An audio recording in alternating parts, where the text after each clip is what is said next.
26 novembre 1976. Rédemption, sanctification pour tous.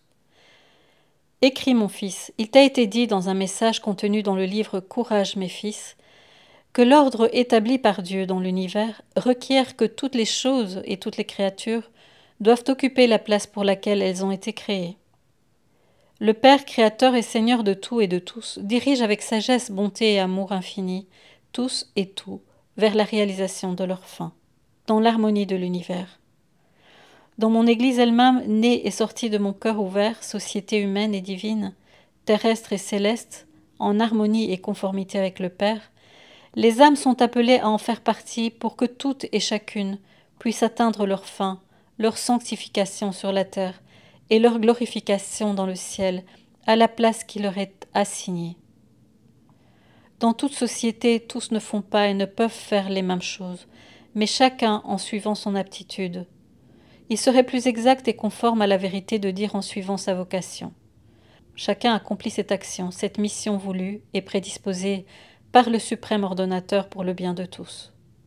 Et c'est ainsi que les créatures, même si elles n'en sont pas toujours et toutes conscientes, s'intègrent et se complètent par un acte d'amour réciproque qui est à la racine du cœur humain, de la société humaine, dans un échange et un don réciproque, essentiel à la vie commune, à la survie de la nature humaine, dans un acte d'amour naturel et rudimentaire qui forme le ciment de l'union pour faire de tous une seule famille, une seule société, où les différents membres ne sont pas et ne doivent pas se considérer ordonnés à leur seul bien personnel, mais plutôt au bien de tous. C'est ainsi que le Père a ordonné et ordonne la société humaine. Celui qui se révolte contre les desseins du Père créateur et Seigneur, suprême ordonnateur de toutes les choses et créatures, enfreint le droit divin et naturel et pêche gravement contre Dieu et contre ses frères, c'est-à-dire contre la société, provoquant une série de désordres personnels d'abord, sociaux ensuite, d'une gravité immense et illimitée. C'est pourquoi l'actuelle organisation sociale des peuples capitalistes et communistes, et même certaines situations dans mon Église, appellent et crient vengeance devant Dieu. Les hommes et les chrétiens ont enfreint l'ordre préétabli, en foulant aux pieds le droit et la justice.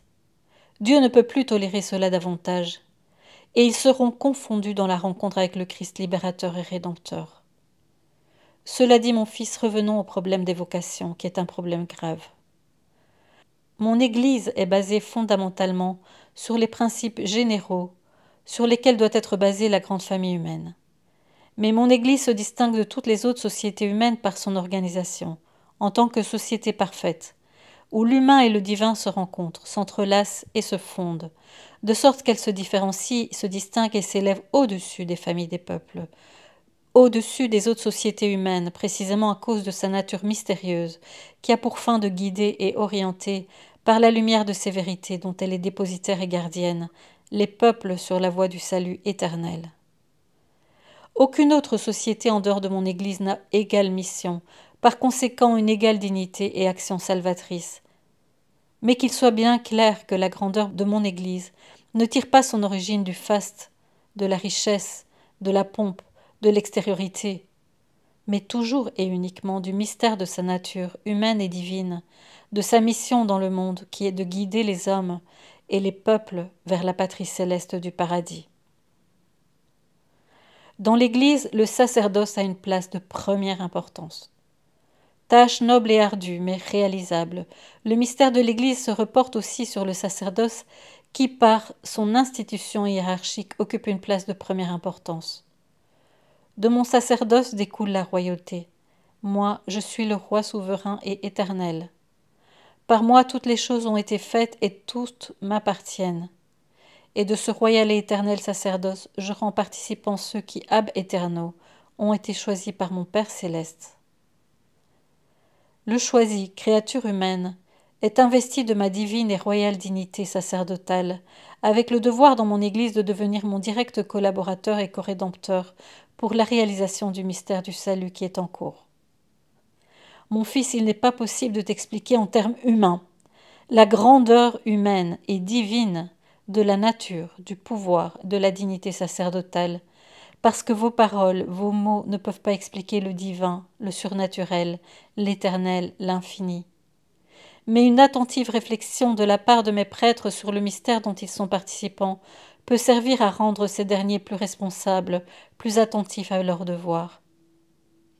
Mon fils, pour aujourd'hui cela suffit, nous reprendrons notre colloque, car il est loin d'être épuisé. Je te bénis et avec toi je bénis tous ceux qui te sont particulièrement chers.